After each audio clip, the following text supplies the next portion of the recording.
Nous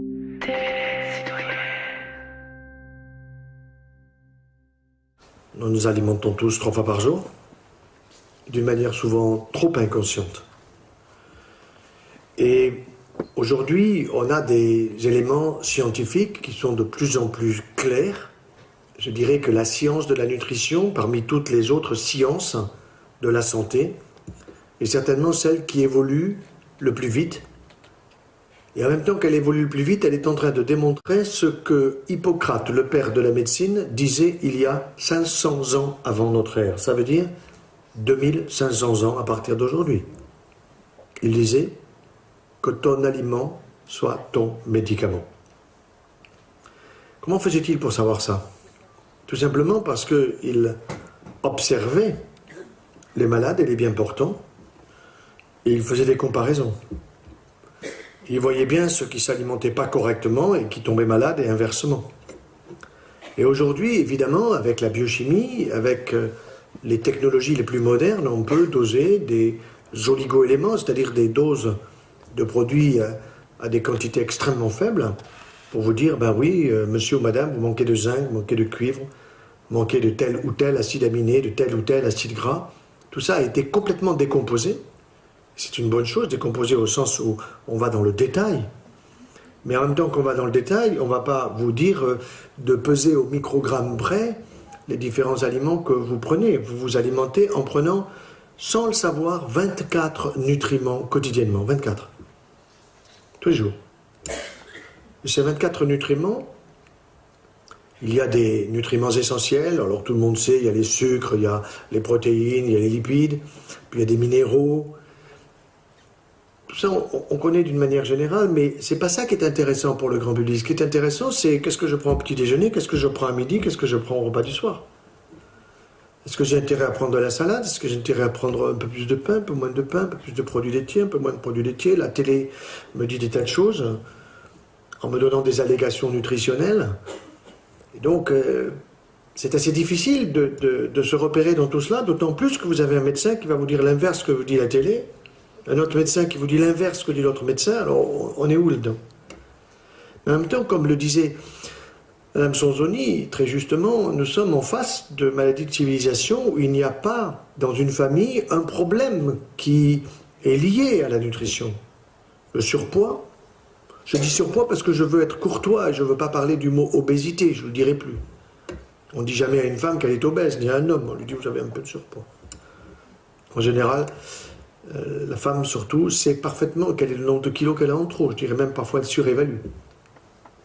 Or, on va le voir, le surpoids, c'est pas bon. C'est même cancérigène. Cancérigène, ça veut dire que ça augmente les risques de cancer. Alors, on voit bien que il y a aussi maintenant, en plus des cancers, en plus du sida, je rappelle que sida, ça veut dire syndrome d'immunodépression acquise. Certes, ce n'est pas une maladie qui est liée à la nutrition, mais c'est une maladie où on peut reculer l'échéance mortelle en stimulant l'immunité. Donc nous allons voir ce que c'est que l'immunité. L'immunité, on en entend parler quand on vous parle de l'immunité d'un président de la République ou d'un député qui peut faire n'importe quoi. Mais ce n'est pas ça qui est intéressant. Ce qui est intéressant, c'est notre propre immunité, c'est-à-dire est-ce que j'ai dans mon corps une capacité à protéger ma santé, mon capital santé, car j'ai un capital en banque, mais j'ai aussi et surtout un capital santé, et ce capital santé, il est fait pour un siècle, 36 500 jours, minimum. On peut certainement aller au-delà. Mais évidemment, on a envie d'aller au-delà, 100 ans ou au-delà, avec la tête sur les épaules et les pieds dans les bottes. Et donc, c'est intéressant de savoir comment s'alimenter, parce que s'alimenter, c'est mettre l'énergie dans son corps, dans sa machine. Et cette énergie, si elle n'est pas bien répartie, correctement répartie, on peut avoir des pépins de santé. Si dans votre voiture, vous vous trompez en mettant du gazole alors qu'il fallait mettre de l'essence, vous ne ferez pas 100 mètres. Par contre, si vous mangez mal, vous ferez 100 mètres, même 200, même 300. Donc on touche là à des comportements de santé. Et ces comportements-là, il faut les présenter d'une manière positive, surtout pas sous la forme de régime, parce que si je vous donne un régime, vous suivez un mois, au bout d'un mois, vous dites ras-le-bol, parce que c'est pas bon, parce qu'on vous a mis des interdits. Alors moi, je ne mets pas des interdits, je dis manger mieux et meilleur. Miam, miam, miam. C'est déjà plus sympathique. Et manger mieux et meilleur pour sa santé de toute la famille. Toute la famille, ça commence à 0 année, c'est-à-dire à la naissance, et ça va jusqu'à 100 ans et au-delà. Alors, évidemment, on peut dire énormément de choses sur ces aspects-là, et on pourrait commencer en le faisant en fonction de l'âge, mais on peut le faire aussi d'une manière un petit peu originale, parce que moi, mon objectif, c'est que vous reteniez ce que je vais dire, et que ça passe au bout de vos mains, au bout de vos choix, et pas simplement que vous sortiez en disant « bah oui, on a bien rigolé, ou on a pleuré, et puis il n'en reste rien ». Il faut des choses concrètes. Donc, les choses concrètes, la meilleure façon de les présenter, pour que les gens retiennent, vous avez 2 façons, d'une manière générale, en pédagogie. Soit vous touchez à l'émotif, faites pleurer. Alors on sort tous les mouchoirs, et sur le cancer, c'est assez facile. Soit on fait rigoler. Et comme moi je suis joyeux 24 heures sur 24, je vais passer par cette méthode-là. Donc je vais vous dire des choses sérieuses, mais avec un certain humour. Et donc vous allez imaginer que nous sommes en consultation, et que je rentre dans la salle de consultation aujourd'hui. C'est pas comme il y a 30 ans, parce que quand il y a 30 ans je rentrais dans la salle de consultation, j'avais pas besoin de demander qui était malade. Ça crevait les yeux. J'avais un monsieur ou une dame sur un brancard, dans un fauteuil, avec un teint blafard, anémique, cachectique, une tête, guillemets, de cancéreux, puisque je suis dans un centre anticancéreux. Aujourd'hui, quand vous rentrez dans la salle de consultation, vous avez en général la parité, un homme et une femme, ils ont l'air en pleine forme. Qui est malade? Vous saluez les deux, et voilà que le monsieur me répond en me disant « Docteur, ma femme et moi, nous sommes peut-être un petit peu originaux, excusez-nous, mais nous ne sommes pas malades. Qu'est-ce que vous voulez faire? Il y a des flamants roses à la mer, là-bas, à Montpellier, allez donc les voir, vous serez mieux avec eux, que de venir alors qu'il y a un monde de fous qui attend la consultation. Oui, mais docteur, voilà, on nous a dit que vous connaissiez les problèmes de la nutrition, des relations avec la santé, alors figurez-vous que ma femme et moi, on aimerait avoir un cancer. Alors ça ne m'était pas arrivé, alors je demande, vous le voulez où? Madame, et vous le voulez où, monsieur? Je dis, pourquoi vous voulez avoir un cancer? Ben parce que si vous nous expliquez bien comment l'avoir, nous saurons bien comment pas l'avoir. Démarche très astucieuse. De la même façon, vous pouvez me dire, je voudrais avoir, autrefois, on aurait pu dire, je voudrais avoir la tuberculose. Donc, comment éviter la tuberculose? Je vous aurais répondu, BCG, vaccin. D'ailleurs, il va falloir le faire revenir. Ce vaccin, il faut le faire revenir. On meurt aujourd'hui de la tuberculose. Alors qu'avant, c'était fini. Donc, vous voulez un cancer? Bon, d'accord, j'ai compris. Vous voulez que je vous explique comment l'avoir, mais vous voulez l'avoir où? Ben, avant de partir, me dit le monsieur, avant de partir de chez moi, je suis allé sur Internet, démarche intelligente, et j'ai regardé comment était fait le corps de ma femme par rapport au mien. Et j'ai vu que mon épouse et moi, nous avions la même organisation du corps. La différence, c'est qu'elle a un utérus et des ovaires, et moi, j'ai une prostate, j'ai des testicules, j'ai pas de sein, etc. Bon. J'ai dit, vous êtes reçu en première année de médecine, il n'y a pas de problème. Mais vous voulez donc qu'on voit le cancer dans le sens du circuit ou... Il me dit oui, dans le sens du circuit, donc de haut en bas, d'accord. Mais vous savez, il n'y a pas que des cancers dans les maladies de civilisation. Il y a aussi ce qu'on appelle les maladies auto-immunes. Alors ça, c'est très intéressant. Dans auto-immune, vous entendez automobile, mobilité de moi, auto-immune, immunité de moi, ma propre immunité. Or, le cancer, c'est quoi? Le cancer, c'est une baisse d'immunité à un endroit précis du corps. Que ce soit le poumon, cancer du poumon, le sein, cancer du sein, la prostate, etc. Est-ce qu'on peut expliquer le pourquoi du cancer du sein, de la prostate, du poumon, du foie, du cerveau, etc. Réponse, aujourd'hui, pratiquement oui, dans 95% des cas. On a les réponses. Alors si on a les réponses, nous les médecins, pourquoi le grand public ne les aurait pas? Moi je suis pour une information très large du grand public, non pas pour remplir les centres anticancéreux, ils sont déjà pleins, mais pour les vider. Moi, quand je suis rentré au centre anticancéreux de Montpellier, vous voyez, au siècle dernier, en 1970, nous étions 400 à bosser. Nous sommes 2500. 2500. C'est plein à craquer, tout le temps, tout le temps, tout le temps, tout le temps.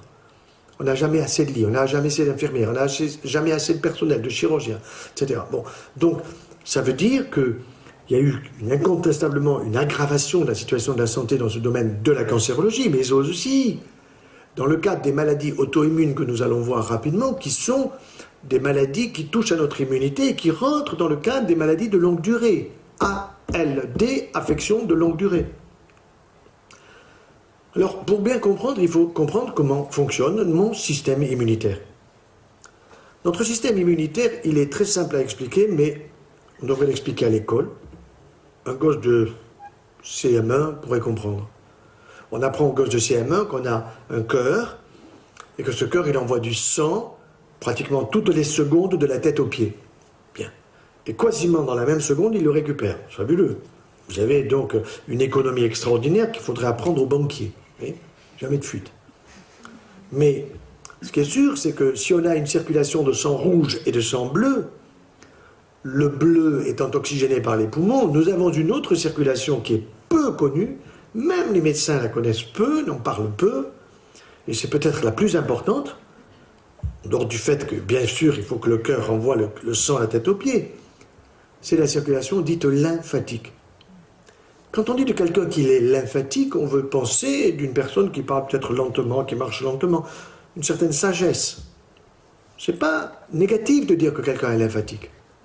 Quelqu'un qui met du temps à réagir, qui réfléchit. Eh bien, quand je suis en train d'opérer, par exemple, avec un jeune collaborateur, je leur dis, au bout de l'instrument, là, tu vas me décrire ce que tu vois. N'importe quel endroit du corps. Et que ce soit dans le thorax, dans l'abdomen, dans les membres, n'importe où, au bout de l'instrument, il me décrit une circulation serpentine qui n'est pas plus large que les mines, vous voyez, de ces petits stylos, donc il faut appointer son regard pour le voir.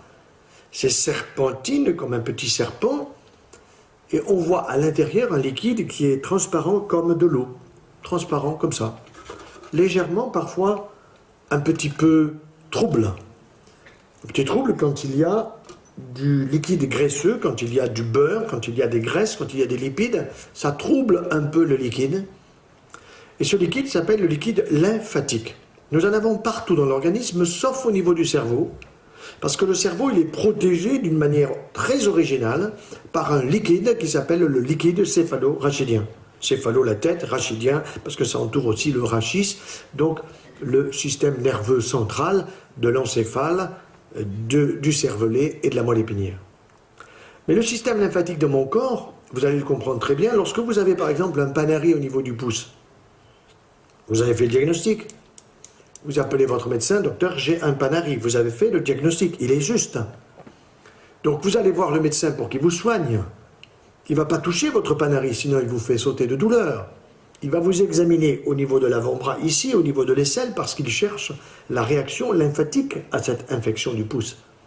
Il cherche des ganglions, des nœuds lymphatiques, parce que cette circulation lymphatique dont je vous parle, à certains endroits du corps, elle se réunit sous forme de nœuds, comme si vous aviez, vous savez, sur une autoroute, ben, tout d'un coup, vous avez un point, un rond-point, bon ben voilà, c'est plusieurs routes qui se rejoignent, et ça s'appelle les nœuds lymphatiques.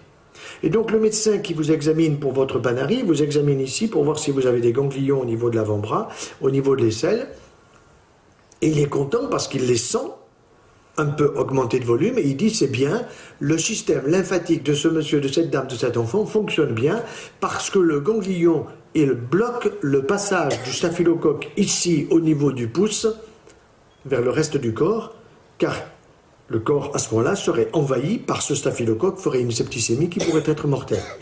Notre système lymphatique nous protège. Le problème, c'est que nous ne le connaissons pas, et donc nous ne le respectons pas.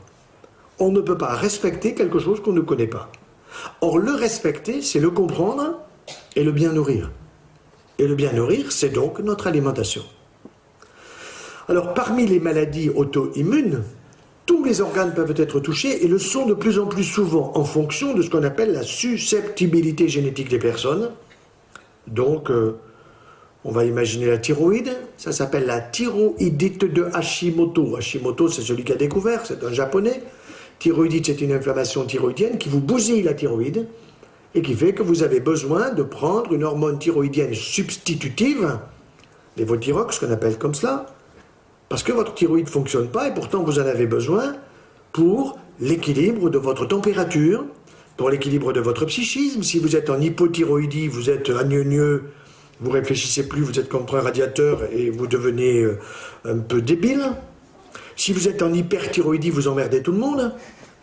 Vous êtes comme ça, sans arrêt, en train d'être fébrile, si vous voulez. Mais vous pouvez avoir une maladie auto-immune sur le tube digestif, ça s'appelle la maladie de Crohn. C'est une inflammation du tube digestif qui fait que c'est enflammé sur l'intestin grêle, et donc ça gazouille, ça donne des problèmes, des douleurs. Bref, c'est épouvantable. Parfois, il faut prendre des traitements qui sont extrêmement lourds. Ou bien, si c'est pas sur le grêle, c'est le côlon, c'est la rectocolite ulcéro-hémorragique, avec du sang dans les selles qui sont extrêmement inquiétantes, anémiantes. Maintenant, vous pouvez avoir la maladie auto-immune sur la peau. Vous avez une peau très sèche, sclérodermie. Vous avez le lupus érythémateux, ça veut dire que sur le visage, vous avez un petit loup, c'est-à-dire du rouge qui descend de part et d'autre du visage et qui correspond à une inflammation de la peau par une mauvaise alimentation. Vous avez les rhumatismes. Qui n'a pas mal au dos, qui n'a pas mal aux hanches, qui n'a pas mal aux genoux. Et mes collègues orthopédistes me disent, mais laisse-les continuer à bouffer comme ils bouffent, parce que nous avons la prothèse de hanche droite, de hanche gauche, on a celle du genou, maintenant on a le poignet, on a tout ce qu'il faut, on se fait les machins en or. Je suis pas d'accord, moi, avec cette façon de voir la médecine. Moi, j'ai pas du tout envie de me faire opérer, ni ce que j'aime, ni mes patients, alors que c'est pas utile si je change les habitudes alimentaires. Il n'est jamais trop tard, nous allons le voir. Et puis vous avez aussi un livre que je prépare, voulez-vous un Alzheimer ou un Parkinson? J'aurai le choix. Oui. Donc je prépare un livre là-dessus, voulez-vous un Alzheimer ou un Parkinson? Ça veut dire que si vous les voulez, je peux vous aider à l'avoir. Parce qu'on sait comment l'avoir. Il n'y a pas que la génétique. Il n'y a pas que la génétique. Bon. Donc, toutes ces maladies-là, maladies de civilisation, nous allons voir que le corps humain, il est génial parce qu'il est très cohérent. Qu'est-ce que c'est la cohérence? Ce que j'appelle la cohérence du corps humain, c'est que le conseil que je vais vous donner pour éviter une maladie auto-immune, pour éviter un infarctus du myocarde, pour éviter une sclérose en plaques, pour éviter un Alzheimer, un Parkinson, tout ce que vous pouvez imaginer comme maladie de la modernité, ces conseils nutritionnels que je vais vous donner sont bons pour éviter toutes ces maladies. Seulement, les uns seront plus sensibles au niveau articulaire, les autres sur la peau, les autres sur le pancréas, les autres sur tel ou tel organe, voyez?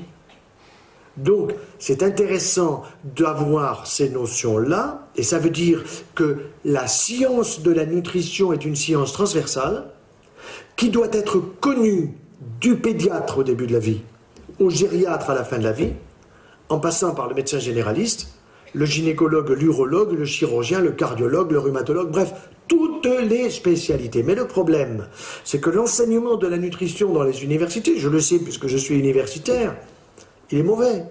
Moi, j'ai le droit d'enseigner la chirurgie. La cancérologie, après, j'ai pas le droit. Je m'en fous, je l'enseigne quand même. J'enseigne aussi la nutrition avec la chirurgie, avec la cancérologie. Mais normalement, j'ai pas le droit, c'est interdit, vous voyez. On a tellement sectorisé la médecine que le néphrologue, il sait où sont les deux rognons, les deux reins, mais le foie, ça l'intéresse pas. Il s'en fout. Donc il envoie à l'hépatologue. Et l'hépatologue, lui, il envoie au pneumologue qui a un problème respiratoire. Et je ne suis pas d'accord avec cette façon de faire la médecine, bien que j'en suis très, je dirais, très dépendant, puisque quand je ne sais pas quelque chose, j'appelle mon collègue au niveau du poumon, dis-moi, tu fais quoi dans ce cas-là? Et lui me donne le renseignement. Voilà.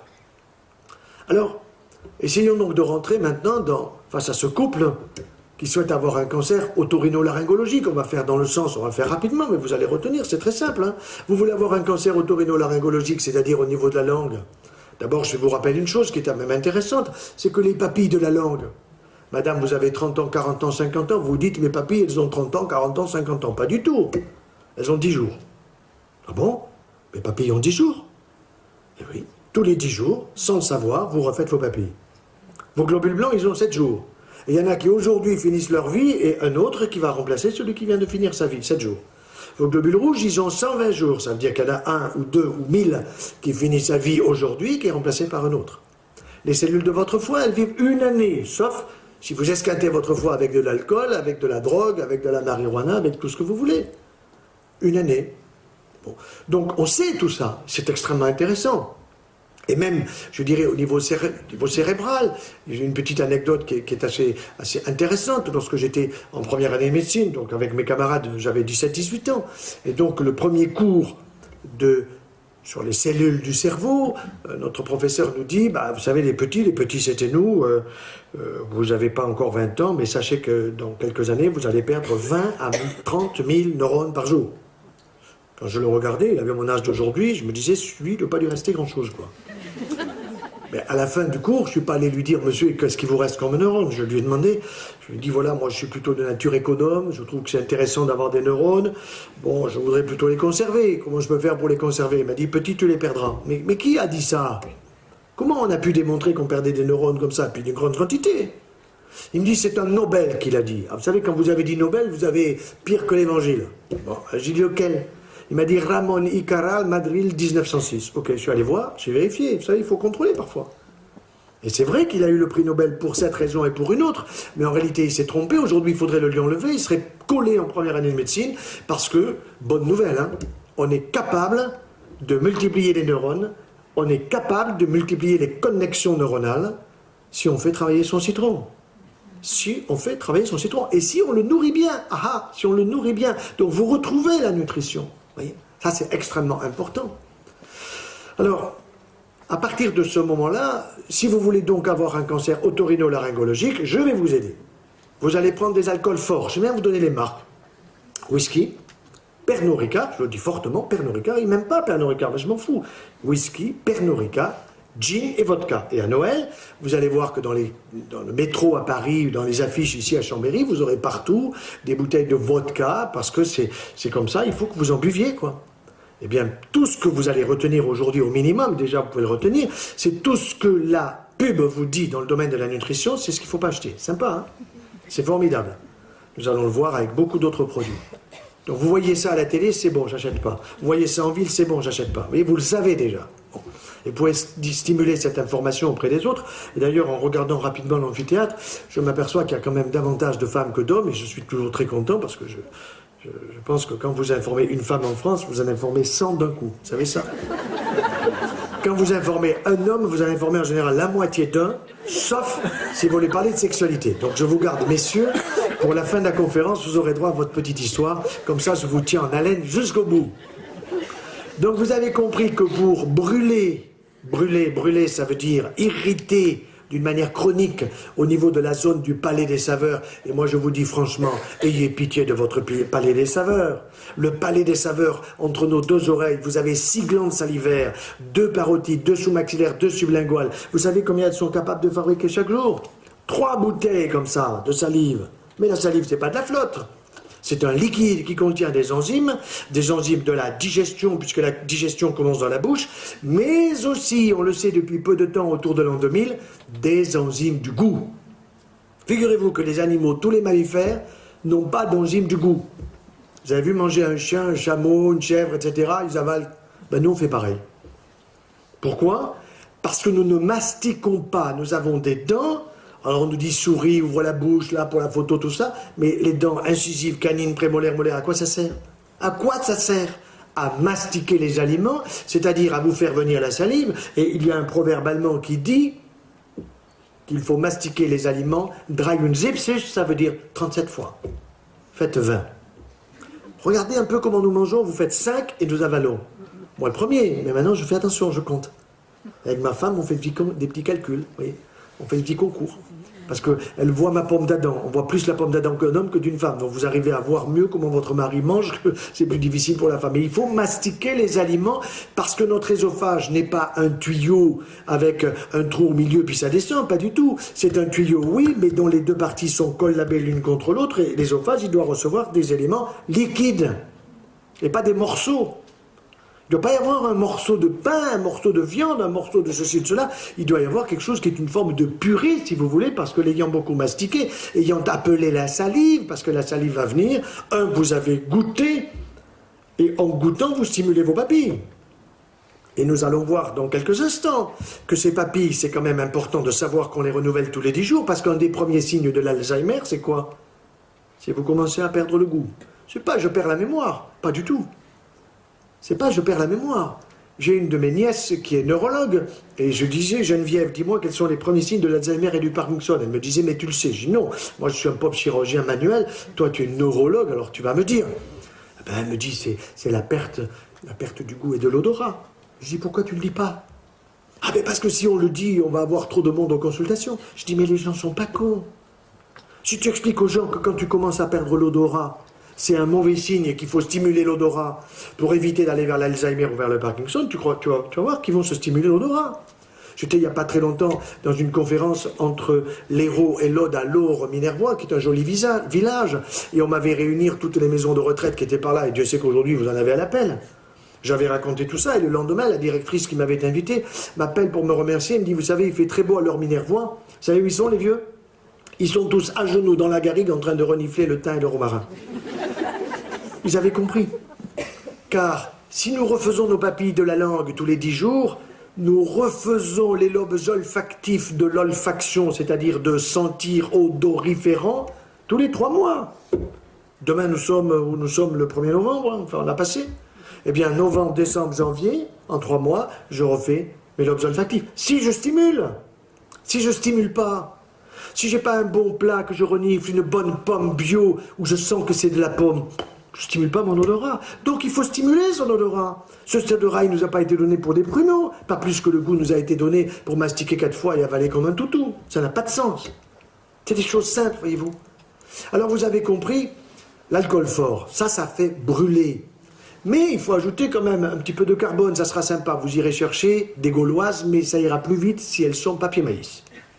Et puis mesdames, je vais vous donner la ration. 10 cigarettes par jour, ça vous suffit. Ah bon? Ben, je les fume déjà, je pensais que c'était peu, me dit madame.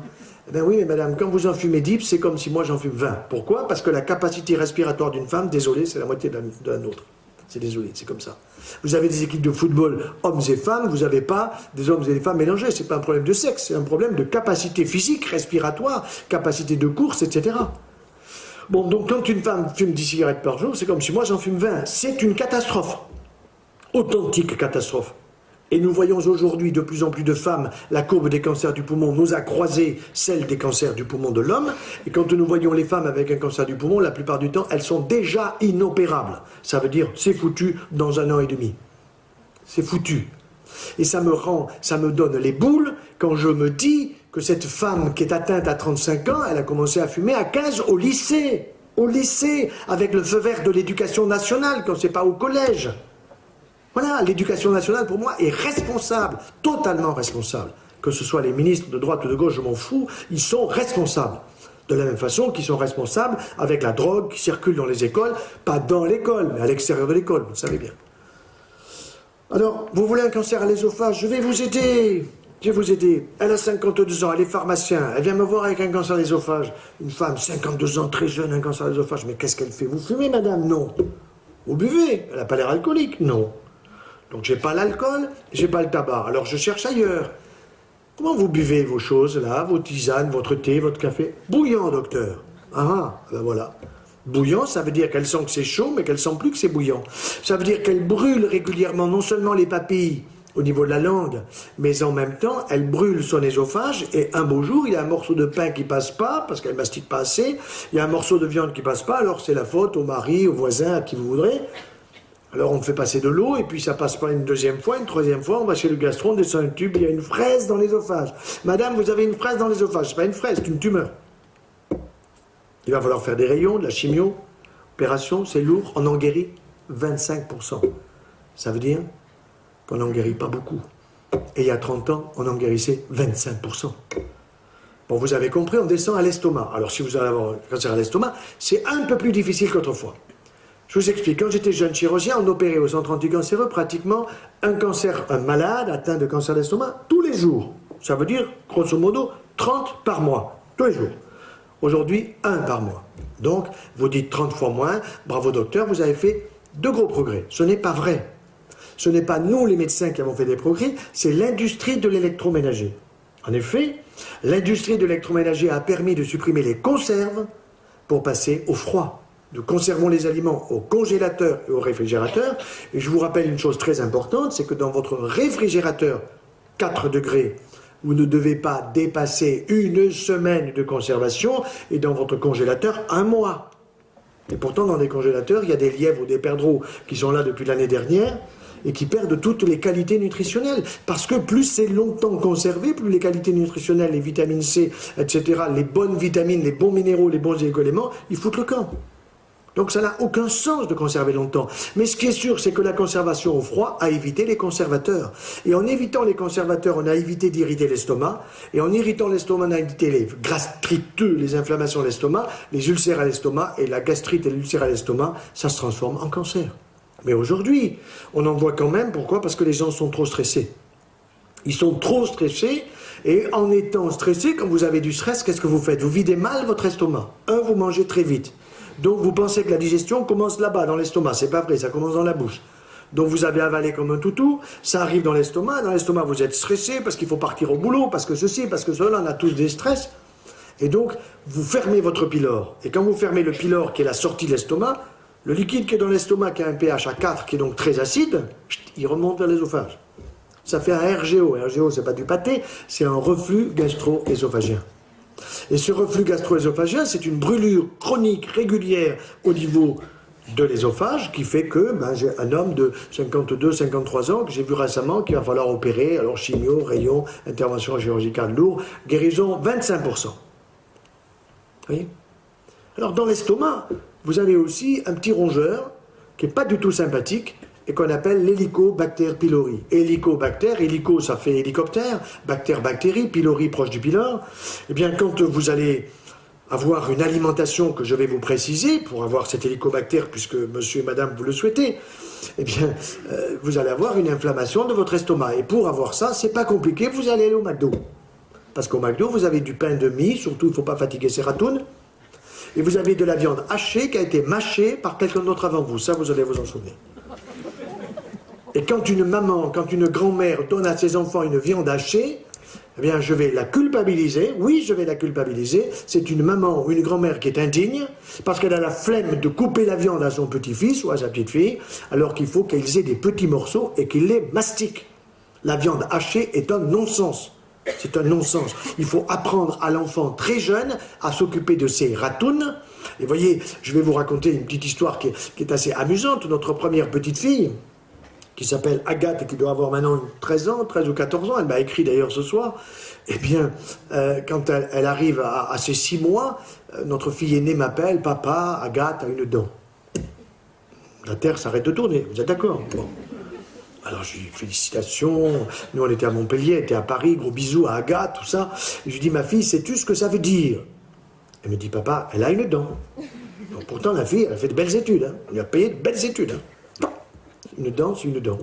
J'ai dit, ça veut dire qu'elle peut croquer la pomme. Mais papa, elle n'a qu'une seule dent. Elle en voulait une autre en face. J'ai dit, mais tu crois que tu n'es pas capable de le lui écraser?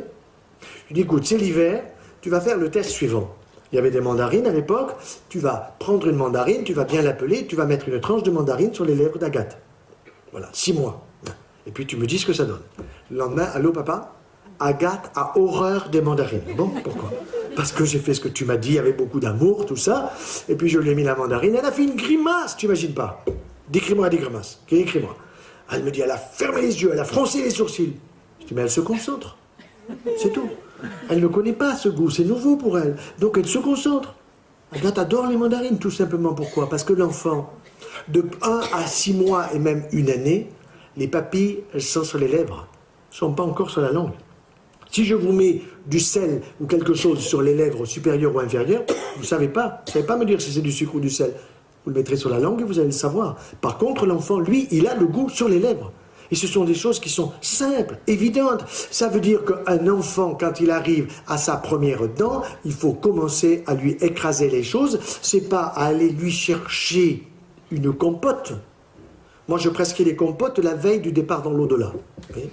Alors, quand une grand-mère me dit, moi, je fais des compotes avec amour pour mon mari, ben, vous le perdrez plus vite, c'est tout. Voilà. Il ne faut pas lui donner des compotes, il faut lui donner des fruits frais de saison et bio. Et dire au papy qu'il a de bonnes dents pour les écraser et lui mettre un dentier s'il n'a pas ce qu'il faut. Voilà. Donc attention, le cancer de l'estomac, nous en connaissons toute l'histoire. Ça part d'une maladie bénigne, ça va vers une maladie maligne, cancéreuse.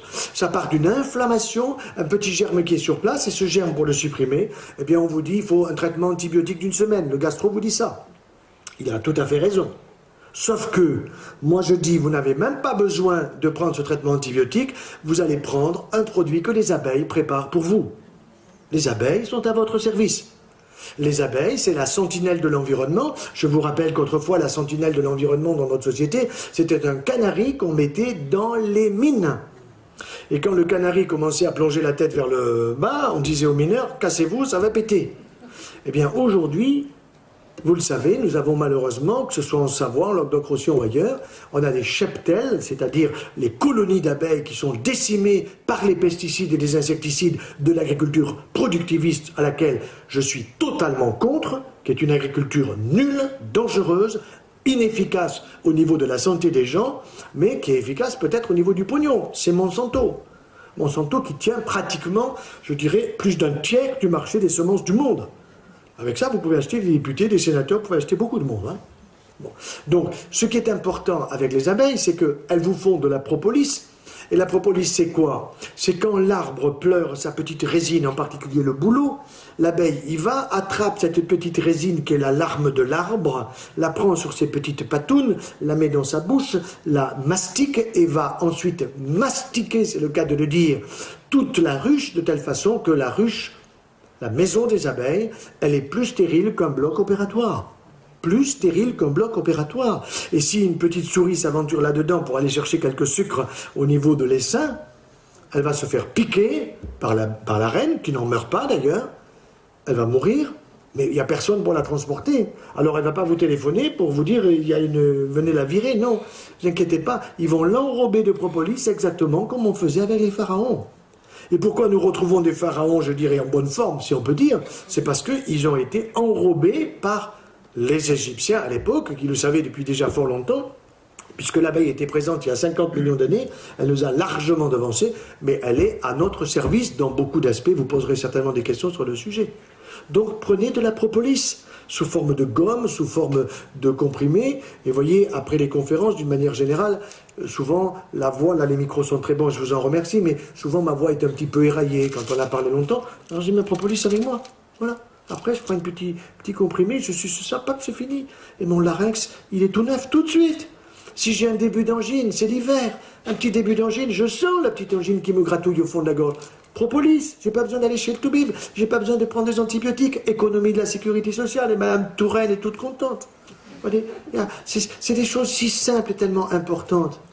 Au passage, puisque nous sommes avec les abeilles, beaucoup de gens me disent, docteur, je n'arrive pas à m'endormir, j'ai tellement de soucis, tout ça. Comment puis-je faire pour ne pas prendre du Noctran, de l'Exomil, du machin? Nous sommes le pays au monde qui consomme le plus d'anxiolytiques, d'antidépresseurs, de somnifères. C'est quelque chose d'incroyable.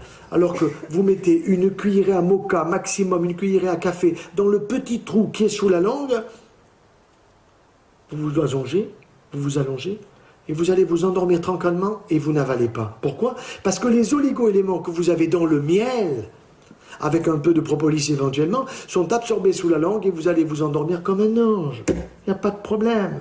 C'est aussi simple que ça coûte que dalle. Il n'y a pas besoin d'une ordonnance, d'un médecin, d'un type qui va vous foutre un électroencéphalogramme sur la tête pour savoir pendant la nuit si vous rêvez ou si vous ne rêvez pas, si vous avez de l'apnée ou pas d'apnée. Bon. On continue. Après l'estomac, évidemment, on va au pancréas. Alors là, le pancréas, je vous dis franchement, ayez pitié de votre pancréas, parce que si vous l'abîmez, vous allez payer la facture très chère. Le pancréas est une glande qui est merveilleusement organisée, qui n'est pas cachée au fond de notre ventre, mais elle est au fond de notre ventre. Pourquoi? Parce qu'elle est protégée, parce qu'elle est importante. De la même façon qu'on a ici du nonos pour protéger notre cerveau, eh bien le pancréas, il a deux parties. Au fond du ventre, une partie qui permet de réguler le taux du sucre dans le sang, 1 gramme de sucre par litre de sang, et une deuxième partie qui permet de digérer les graisses. Il fabrique 1 litre de liquide pancréatique, c'est-à-dire 2 bouteilles comme ça. Et ce liquide pancréatique est destiné à digérer les graisses que nous prenons en trop. Et parfois, nous allons le voir d'une manière excessive. Alors, comment je peux faire pour abîmer mon pancréas? C'est pas compliqué. Vous allez le gaver de sucre. Et comment vous le gavez de sucre? Eh bien, tout simplement, vous avez le sucre Saint-Louis. Moi, je vous dis, laissez-le à Saint-Louis. Et puis, vous avez aussi les sucres qui sont plus ou moins cachés, que vous prenez inconsciemment. Quand vous prenez un yaya, un yaourt, qu'est-ce qu'il y a dedans? Il y a du lactose. Et le lactose, c'est quoi? Lactose, ose, c'est sucre. Et le lactose, vous n'avez pas l'impression qu'il soit sucré, alors vous allez en ajouter. Et vous êtes une petite montagne de sucre au-dessus. Eh bien, le yaya, là aussi, je le prescris la veille du départ dans l'au-delà. Je n'ose pas vous dire qui a pris un yaourt ce matin, qui prendra un yaourt demain matin, qui prendra un yaourt, qui a pris un yaourt, etc. Nous en prenons tout le temps. Pourquoi? Parce qu'à la télé, vous avez Actimerde. Vous voyez ce que je veux dire? On vous en parle tout le temps à la télé. Ça ne sert à rien, sauf la veille du départ dans l'au-delà, vous êtes fatigué. Évidemment, vous n'avez pas la force de mastiquer, vous allez vous envoler avec le syndrome des petites ailes. Il est normal que vous preniez un petit yaourt à la fraise avant de partir. Vous voyez? Je vous raconte une anecdote formidable. J'étais président de Famille de France, il doit y avoir 7-8 ans. Et un jour, une dame vient me voir, très sympa, mini-jupe, enfin, vous voyez ce que je veux dire, vous avez vraiment envie de l'écouter, quoi. Hein?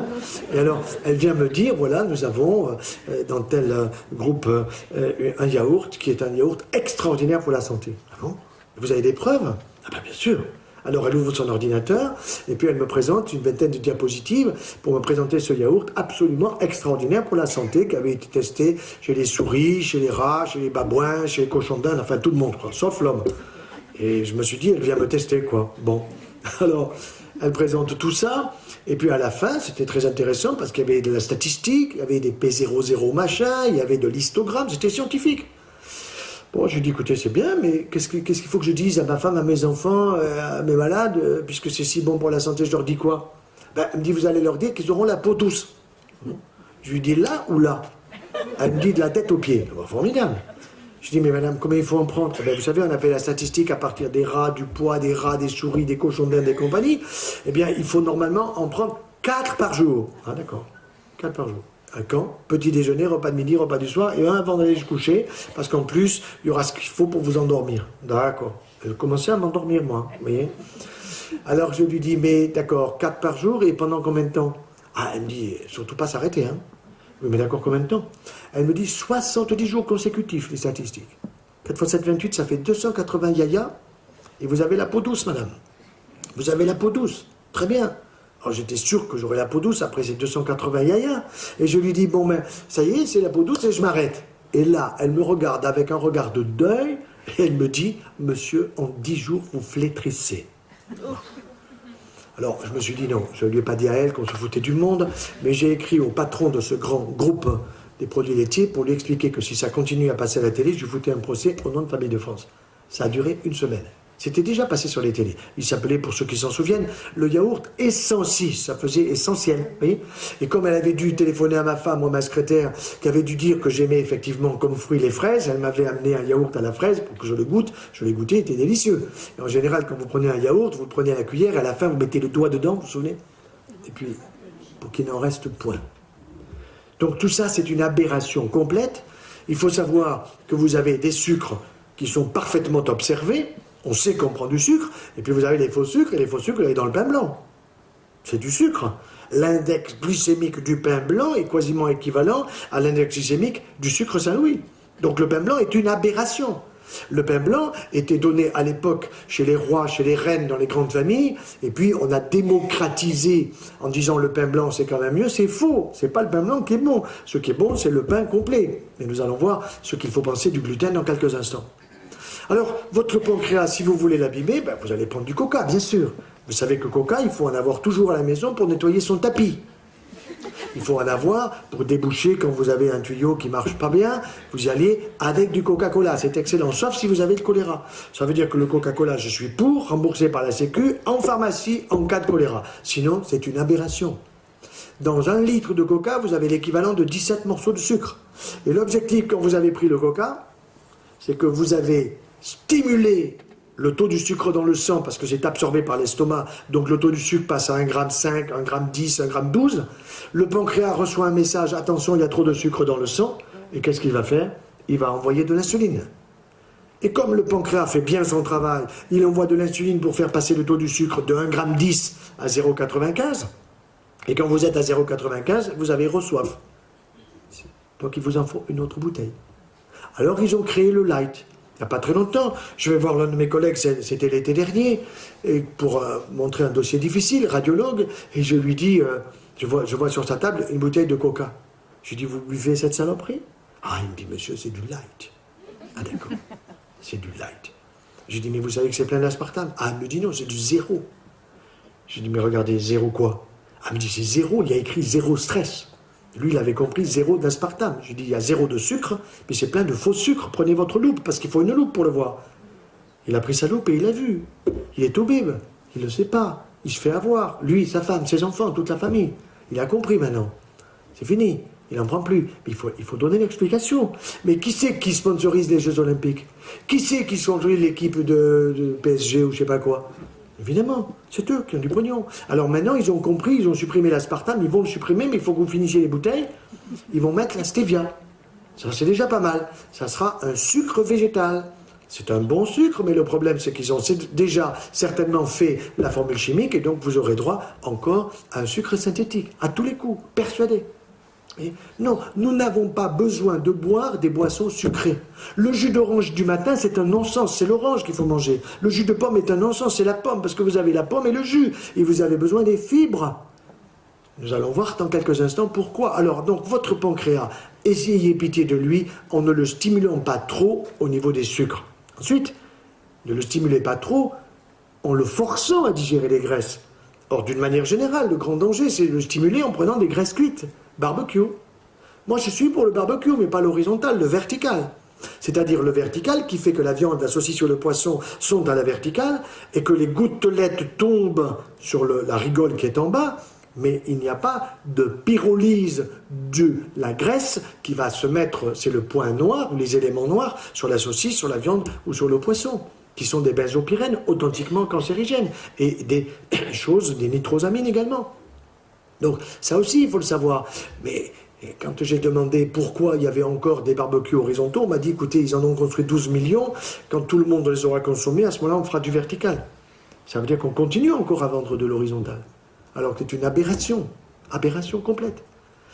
Donc le pancréas, il faut faire attention, parce que le jour où vous l'avez trop stimulé, même au jour, il vous dit, je n'en peux plus, prédiabète. Ça commence par là, et le prédiabète est lié souvent au surpoids, et puis ensuite, après le prédiabète, où vous avez obligation de prendre des hypoglycémiants sous forme de comprimés, eh bien, qu'est-ce qui va se passer? C'est l'autre partie du pancréas qui va être abîmée, parce qu'en plus du fait que vous prenez trop de graisse, vous prenez trop de sucre, vous prenez trop de graisse, nous mangeons trop gras, et ce trop gras, animal en particulier, pas suffisamment végétal, fait qu'un jour, votre pancréas vous dit « je n'en peux plus », vous avez un taux de marqueur qui augmente, et vous avez droit à un cancer pancréatique. Il faut savoir que le cancer du pancréas, quand nous avons 100 cas, vous en avez déjà seulement 5 qui sont opérables. Vous entendez? Seulement 5. Les 95 autres, la partie est perdue. 1 an et demi, 2 ans, 2 ans et demi, maximum. Maximum. Et sur les 5 que nous pouvons opérer, j'imagine que j'en prends 100 qui sont opérables, nous en guérissons 5. Vous vous rendez compte? Très très peu. Ça veut dire qu'il faut informer les gens sur le fait que le pancréas est une glande importante à connaître sans être médecin et en étant, je dirais, quelqu'un qui appartient à la population d'une manière générale. Tout le monde est capable de comprendre ça. Et je vais vous dire comment l'information pourrait passer. J'en ai parlé déjà avec d'autres présidents du DAF. Vous avez les nouvelles à 20h30, 20h, 20h30. Après, vous avez Darty. Qu'est-ce que vous en avez à foutre de Darty? Que dalle. Ça vous apprend rien du tout, Darty. Par contre, moi, je verrais bien à 20h30 une élève ou un élève du mime Marceau. Vous vous souvenez du mime Marceau? Le mime Marceau était un homme génial qui était grimé, pas un mot, mais avec des gestes, simplement, avec ses grimaces, avec son corps, il arrivait à exprimer des choses très simples. Et ça passait très bien. Eh bien, j'ai testé une élève du mime Marceau, une jeune femme, qui est géniale. Je lui ai donné plusieurs thèmes à me faire comme ça devant moi, sans être grimée, et on comprend très très bien. Elle le fait parfaitement. Eh bien, vous mettriez ça à 20h30, tous les jours, ou une fois ou 2 fois par semaine. Je suis allé voir tous les premiers ministres, les Tintin, Raffarin, Villepin, vous voyez qui se veut dire, hein.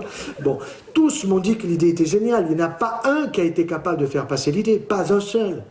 J'ai obtenu que 150 ou 152 députés d'une Assemblée nationale du régime dernier signent un papier pour que nous, les familles, nous ayons un temps pour les médias, pour faire passer des messages de ce que j'appelle prévention santé-famille. Prévention santé-famille, on va le voir par exemple avec un tout petit enfant. On peut commencer en fonction de l'âge.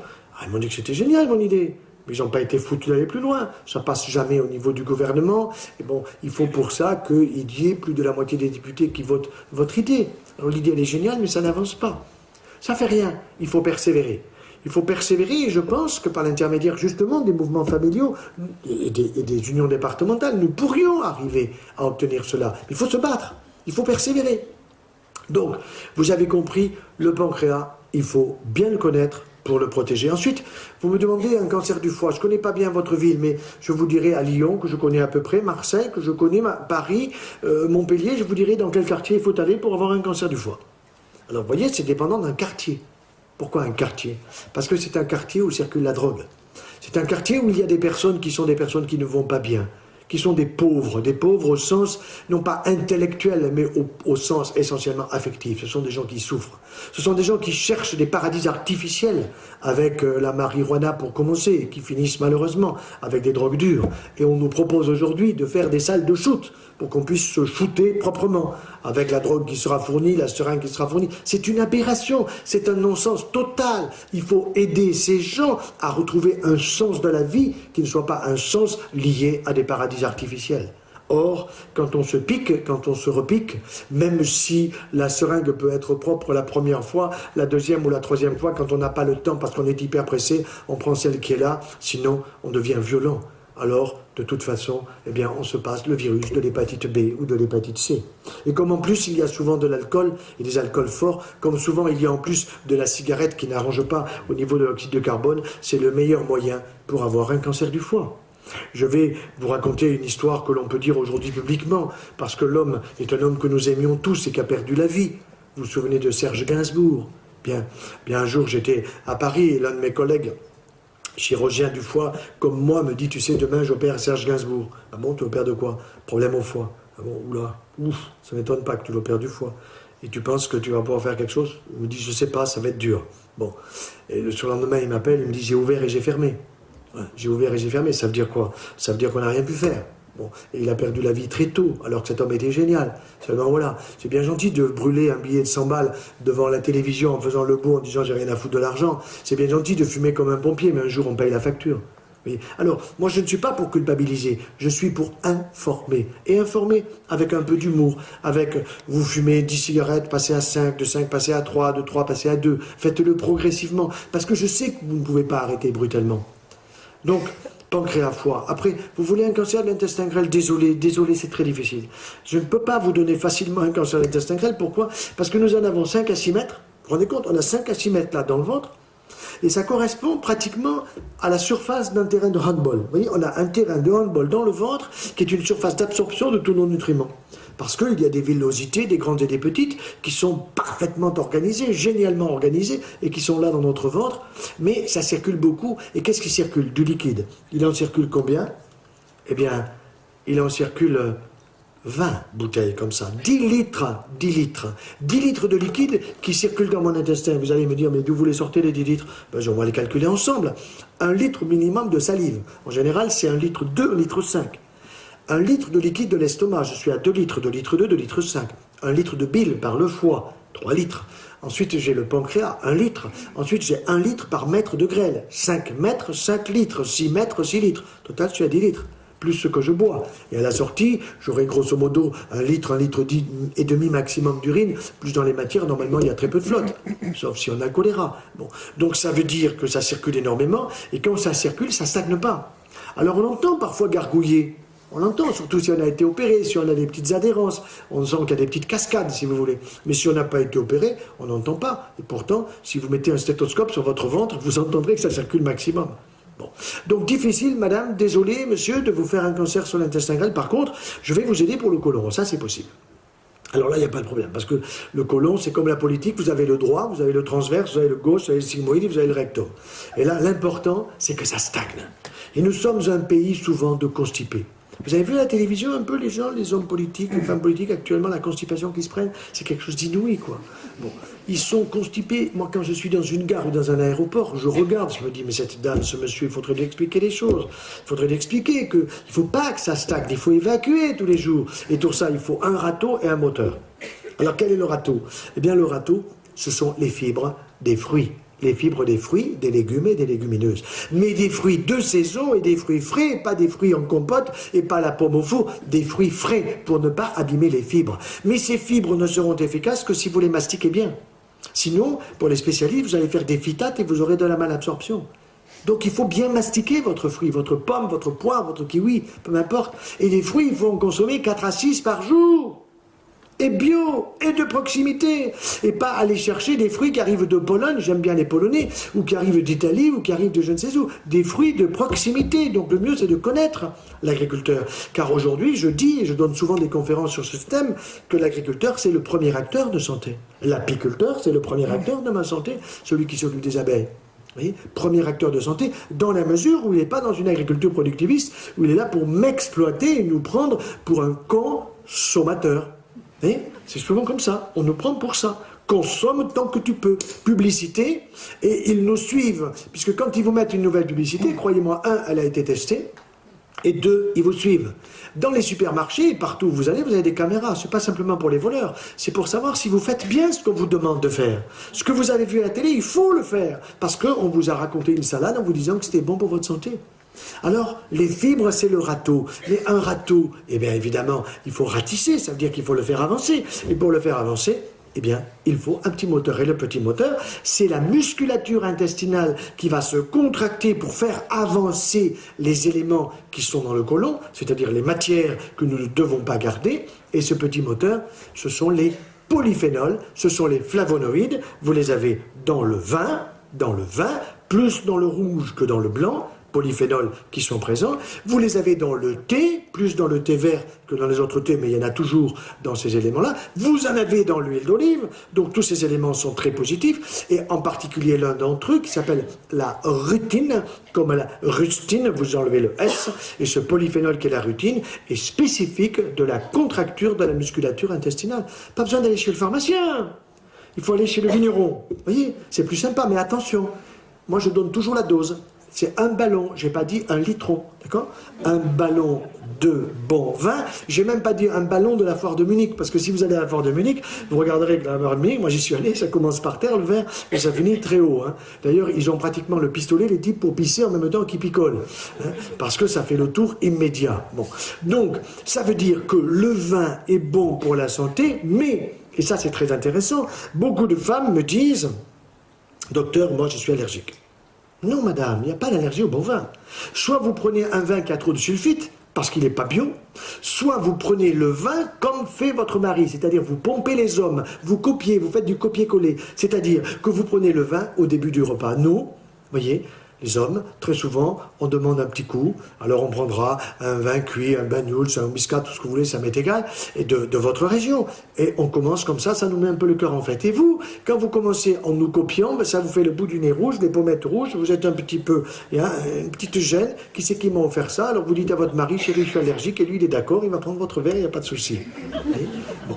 Donc, vous devez prendre le verre de bon vin rouge à la fin du repas, comme faisait George Sand. Savez-vous que George Sand, qui écoutait Chopin en train de lui jouer des sonates, elle prenait son ballon de bon vin rouge entre la poire et le fromage. Voyez, entre le fromage et la poire, entre la poire et le fromage. Moi, ça m'est égal que vous preniez le fruit au début du repas, au milieu, à la fin. Tout ça, il ne faut pas être un taliban de la nutrition. Prenez-le quand ça vous va bien. Mais évitez la constipation, parce que la constipation, c'est pullulation, c'est putréfaction, et cette putréfaction et cette pullulation est souvent liée à une mauvaise cuisson.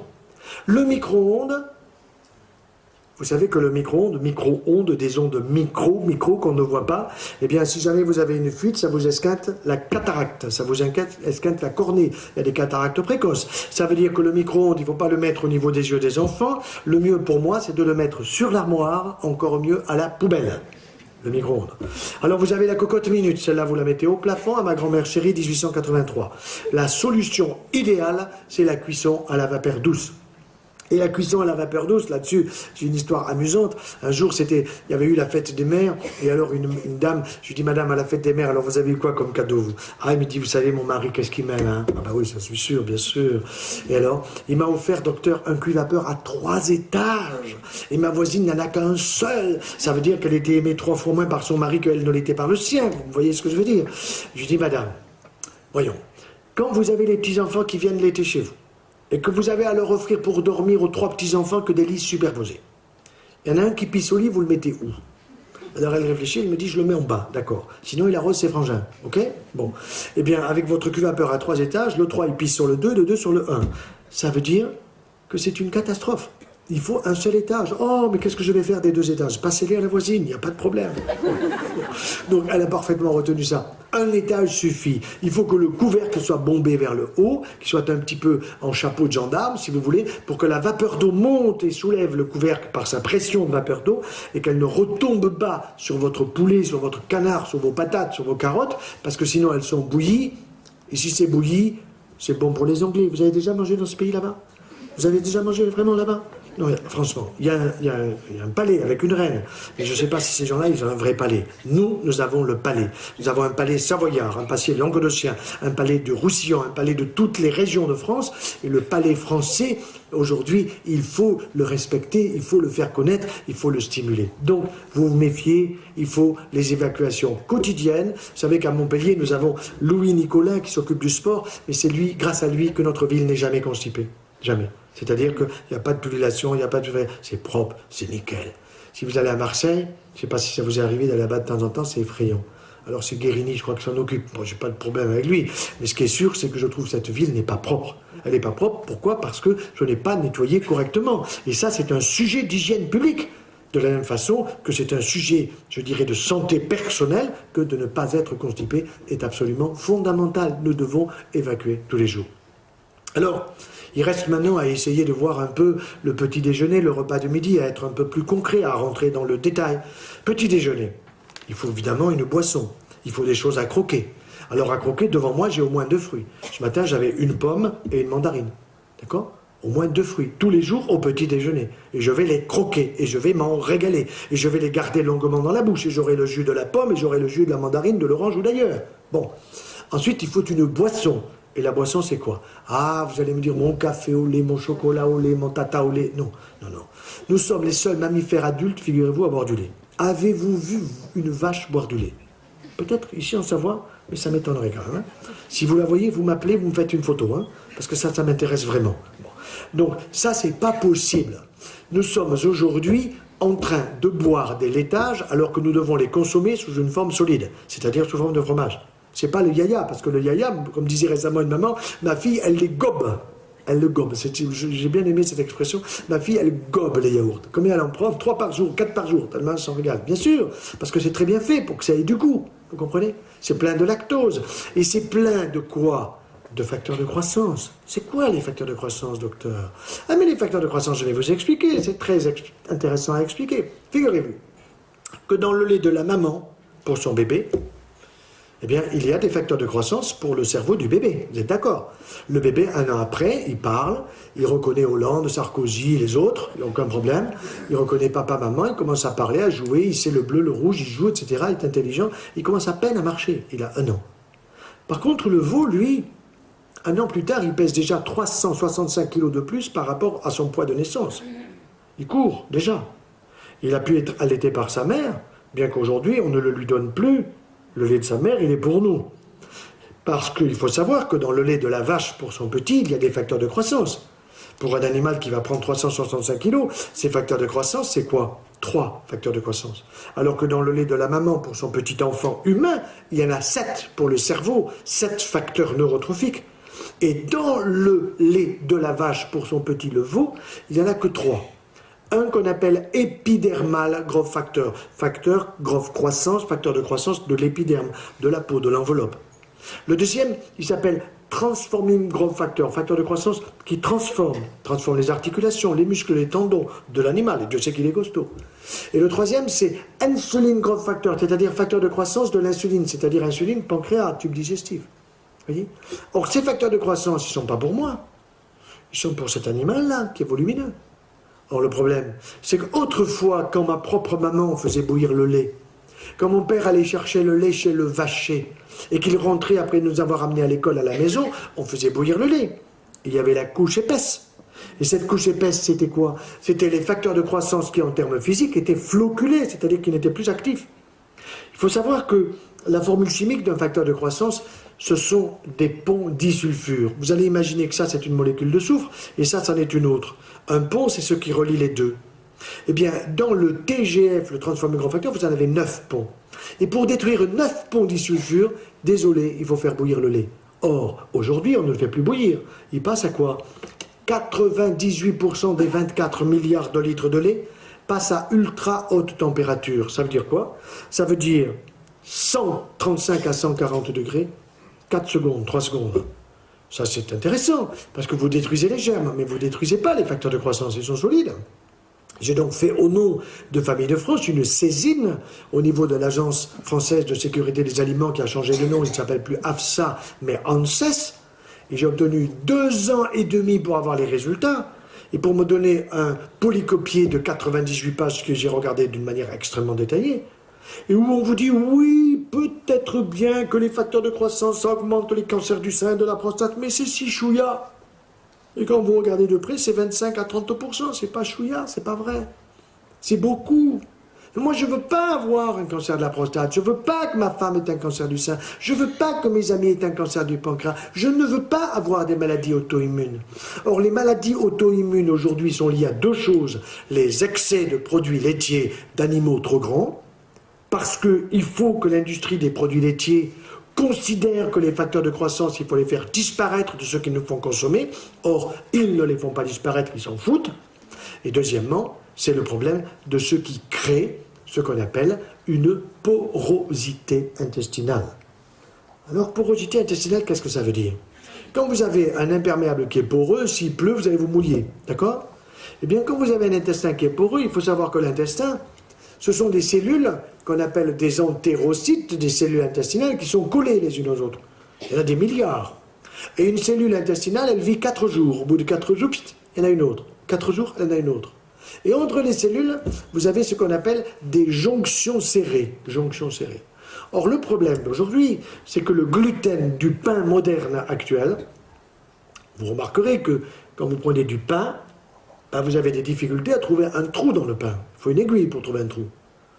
Autrefois, vous alliez à 11h30 chercher le pain chez la boulangère, et vous reveniez, vous cassiez la baguette, et vous vous amusiez à en manger parce que c'était bon, et en même temps, on mettait un doigt, l'index, le pouce dans les trous. Il était aéré parce qu'il y avait beaucoup de levain. Aujourd'hui, que dalle. Vous avez des levains chimiques, vous avez un gluten qui est extrêmement solide au niveau des protéines qu'on appelle gliadine et gluténine, et qu'est-ce que ça crée? Ça crée que les jonctions serrées entre les cellules intestinales se desserrent.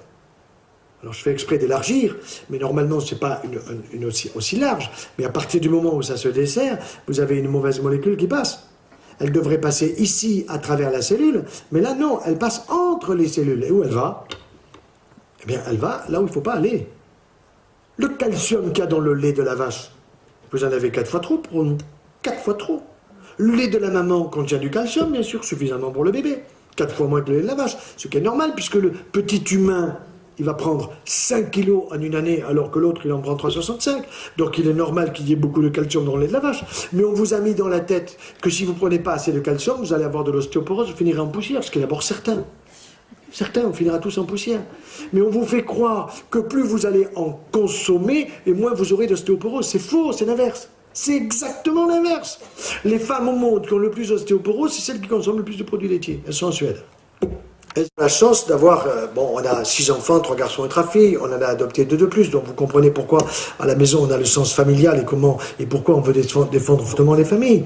Eh bien, nous avons une de nos filles qui est historienne, donc quand elle sait que son père et sa mère sont passionnés par la nutrition, et alors dès qu'elle trouve des choses dans l'histoire, elle me rappelle, papa, est-ce que tu sais? Sinon, je ne sais pas, raconte-moi.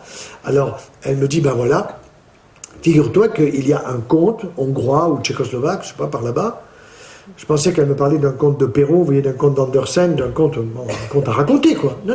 Elle me parlait du mari de la comtesse. Ah bon, et alors? Eh bien, papa, figure-toi que ce conte, il a honoré sa femme 7 fois en une seule nuit. En général, il y a une femme qui crie comment elle a fait, quoi. Bon.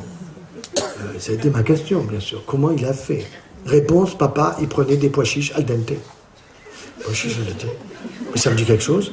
Mais les pois chiches, c'est sûr, qui sont pleins de phytohormones. Et les phytohormones qu'il y a dans les pois chiches, ils vont chatouiller les ovaires de madame et les testicules de monsieur. Parce que les hormones de madame ne sont pas les mêmes que celles de monsieur. Nous, c'est une seule, la testostérone. Et les femmes, c'est estrogène et progestérone.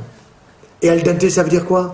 Ça veut dire cuisson à la vapeur douce. Ça veut dire une cuisson qui ne dépasse pas 5 minutes. Ça veut dire que je les ai fait tremper la veille dans l'eau et que pendant que je suis endormi, tout ça s'est bien passé, ils se sont bien hydratés. Et le lendemain, 5 minutes au cuit vapeur. Et ensuite, je vais les mastiquer. Pourquoi? parce qu'ils sont un peu comme des noisettes. Parce qu'en les mastiquant, je vais faire sortir véritablement les hormones, parce que je vais avoir une stimulation hormonale qui est une stimulation phyto-hormonale extrêmement intéressante. Voyez? Je suis sûr qu'à Chambéry, dans 3 jours, 8 jours, il n'y a plus un pois chiche, hein, ça c'est sûr. Alors en général, les hommes à la sortie me disent, docteur, les pois chiches, vous en prenez combien? Alors je vous dis, je vais vous dire, je ne vais pas vous cacher, 2 fois par semaine les pois chiches, bien sûr. Une bonne poignée, avec de l'huile d'olive et de la bonne, extra vierge, bien sûr, plutôt de chez nous, pas besoin d'aller dans les pays étrangers. Et puis ensuite, vous allez y mettre du persil, parce qu'il y a beaucoup de calcium et de vitamine C. Vous y mettrez de la menthe et vous mangez ça à genoux, formidable, voyez. Alors, voyez à travers toutes ces informations que j'ai essayé de vous faire passer, puis on va passer aux questions, combien Jean Rostand avait raison. Et Jean Rostand, il disait, il vaut mieux un bon menu qu'une ordonnance. Et vous comprenez pourquoi moi je préfère aller au resto qu'à l'hosto. Je vous remercie.